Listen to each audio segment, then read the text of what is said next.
और हर कोई सदस्य इस उम्मीद में बैठा था कि अब कुछ ना कुछ उनके लिए घोषणा होगी, उनके सेक्टर को मिलेगा, इस राजस्थान को नया कुछ मिलेगा। लेकिन माननीय सभापति महोदय, जिस तरह से भाजपा की सरकारें हमेशा करती आई है, पैसा है नहीं और बजट किस तरह से गुमराह राजस्थान की जनता को करें। 3 घंटे पढ़ा और उसमें से सिर्फ यही समझ में आया कि 20 हैंडपंप एक विधानसभा को मिलेंगे, बाकी सब कुछ गोल कर दिया, जो कि हमेशा प्रवृत्ति रही है। और पहली वित्त मंत्री बजट पढ़ रही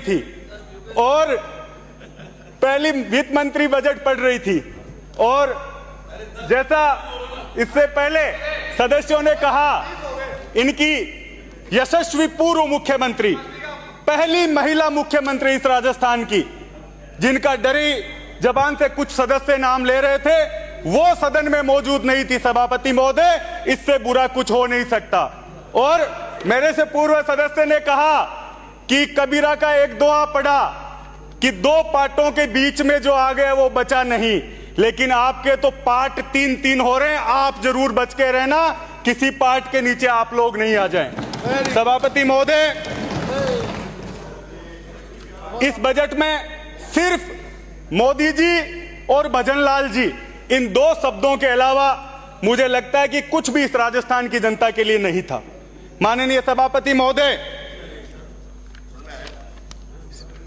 शिक्षा को लेकर बजट जो हमेशा से इस राजस्थान के लिए एक अच्छी मिसाल पेश हुआ, उस बजट में शिक्षा का नाम ही हटा दिया गया, उसको युवा विकास एवं कल्याण के साथ शामिल कर दिया गया। 1 लाख नौकरियों की घोषणा आप लोगों ने की और उसमें से कोई वर्गीकरण इस राजस्थान की जनता के सामने इस सदन में आपने नहीं रखा।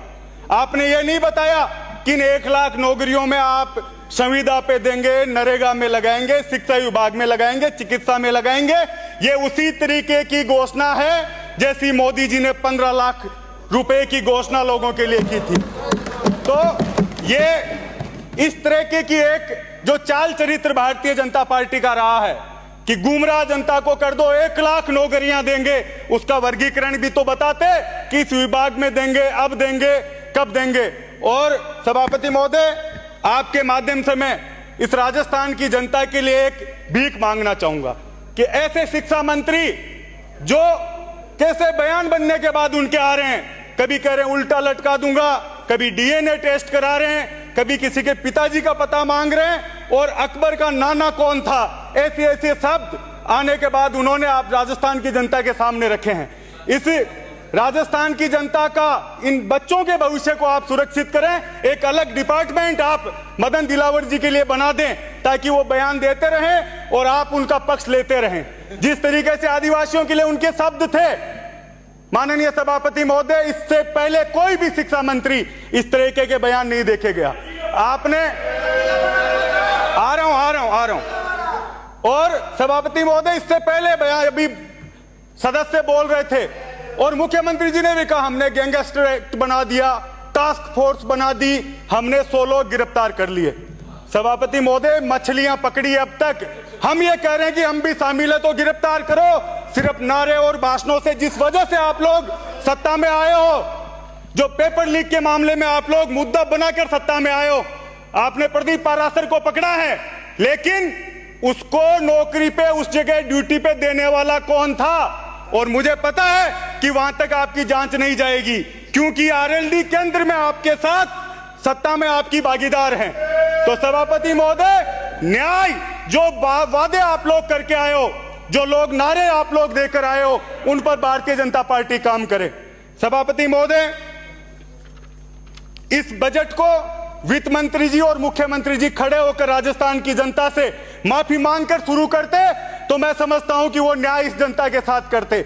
50 साल में पहली बार सभापति महोदय, जो बिजली की स्थिति रही, 20-20 घंटे गांव में कटौती और 4 घंटे भी जो बिजली आ रही थी उसमें वोल्टेज नहीं थे। तो जिस तरीके की व्यवस्था आपने दी, बिजली में आप पूर्णतया फेल, किसी सरकार के खिलाफ आंदोलन बनने में साल 2 साल लगते हैं, पहले महीने में लोग आपके खिलाफ आ गए। पानी बिजली को लेकर जो स्थिति आप लोगों की रही, वो राजस्थान की जनता ने आपको लोकसभा में उसका उत्तर दिया। जिन अभी एक सदस्य संविधान को लेकर खड़े हो रहे थे, जो लोग 400 पार का नारा देकर नया संविधान बनाना चाहते थे, सभापति महोदय, मोदी जी के नाम का संविधान बनाना चाहते थे, उन लोगों को अंबेडकर जी की याद आई। यह मैं समझता हूं कि इस जनता ने करके दिखाया। और जो 400 पार नया संविधान जो नारा दे रहे थे सभापति महोदय, उनके कान के पास से निकलिए, केवल पार पार हुए, 400 पार नहीं हो पाए। और सभापति महोदय, इस देश के किसान को, गरीब को, दलित को, अल्पसंख्यक को, जो इनकी डिक्शनरी में नहीं था भाजपा की में, उसको बार बार याद कर रहे हैं। इस बजट में कम से कम बाबा साहब अंबेडकर का नाम तो लिया दिया कुमारी जी ने। इससे पहले तो आप लोग भूल ही गए थे कि बाबा साहब ने तो संविधान बनाया ही नहीं, मोदी जी ने संविधान बनाया है। तो यह स्थिति सभापति आप लोगों की है। जेजेएम जो योजना है, प्रधानमंत्री जी हर घर नल। पूरा हो गया आपका समय नहीं हुआ सभापति महोदय, 2 मिनट बच रहे, मैं लगा के पढ़ रहा हूँ आगे। पूरा हो गया, मेरा 2 मिनट बच रहे हैं, 7 मिनट 5 ही मिनट हुए। सभापति महोदय, जो नल हर घर नल की जो योजना आप लेकर आए, उसमें एक भी गांव में आपका पानी नहीं पहुंचा है। श्री उदयलाल डंगी।